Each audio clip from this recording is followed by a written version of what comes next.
Yesterday, the Prime Minister announced retaliatory tariffs on $30 billion worth of U.S. goods coming into Canada. This morning, we were joined by economist Dr. Moshe Lander on what this means for Canadians. So I think that the politics are two wrongs make a right. But the economics says two wrongs makes a bigger wrong. And that's the problem that we're going to have then with the Canadian public is that they want somebody's head on a pike. They're baying for blood. And so if the Americans could dare to do it to us, let's go do it to them. So the first problem that I have with the story is we both import and export from each other about $500 billion worth of goods and services. Our economy is around $2 trillion. Their economy is around $30 trillion. So how does $500 billion resonate with each of the two sides? For the Americans, for every $100 of economic activity, even if we stop purchasing the entirety of American goods and services in the name of patriotism, it would amount to about $1.50 out of every $100. So imagine you have $100 in your pocket and $1.50 is missing. Would you turn the place upside down to find the $1.50, or would you merely move your keys, check under a couch cushion, check between the car seats, and then say, I just need to be more careful in the future? Like, is it going to cost you sleepless nights, a gnashing of teeth? Are you going to shake down your kids or your loved ones to see if the $1.50 is with them? Probably not.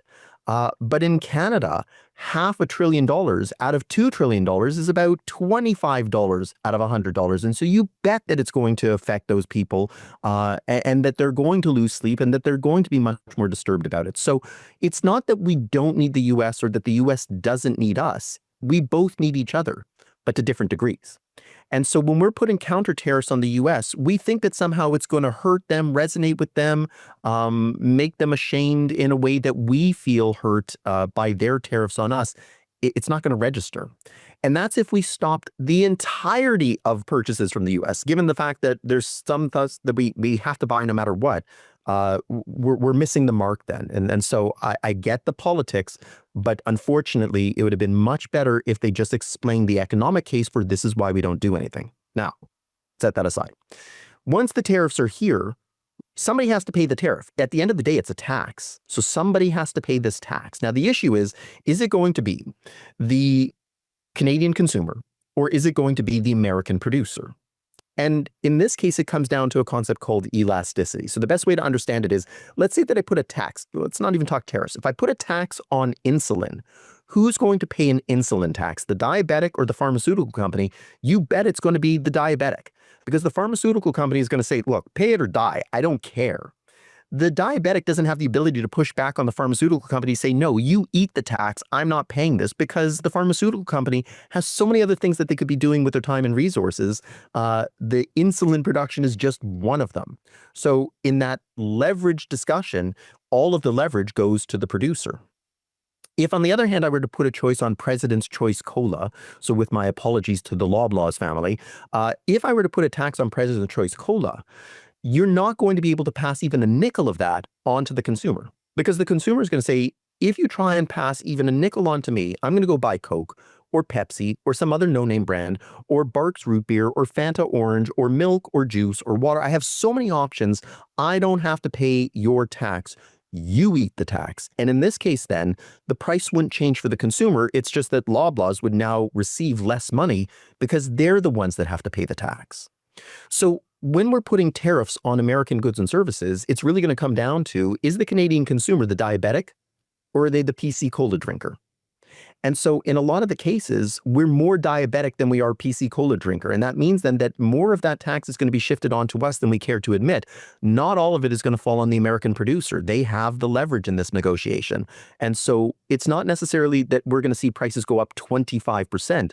But there's no way that we're going to be able to escape seeing some price increase. Now, Canadian consumers might say, I got the perfect solution. I'm just not going to buy the American good at all. I'm going to go buy the Canadian good, and I'm going to show my patriotism and my love of Canada by giving them my business. But you're presuming that the Canadian business has idle capacity, that they can easily ramp up production without any consequences.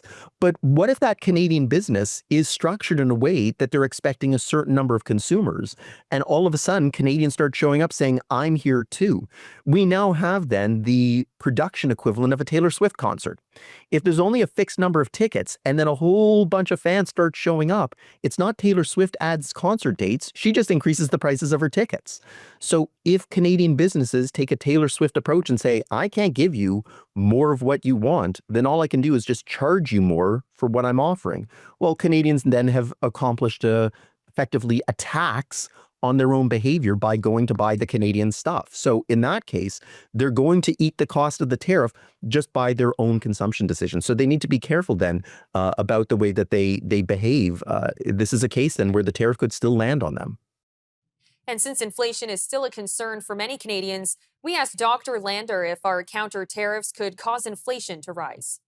100% it's inflationary. So it's inflationary in the form that to whatever degree the prices get passed through from the American producer onto the Canadian consumer, that's inflationary. And that if we try and change our behavior and go to capacity constrained Canadian producers, we create our own inflation. And so at this point, then the inflation is coming from multiple sources, some of it of our own doing. And I don't necessarily think that Canadians have thought through the consequences of their decisions. It's just that they merely jumped with their emotions. And I'm all for patriotism as long as you understand the consequences of your action. If you're prepared to constrain your limited disposable income even further by only buying Canadian, hey, there's nothing wrong with that. I just don't think a lot of people have thought about it.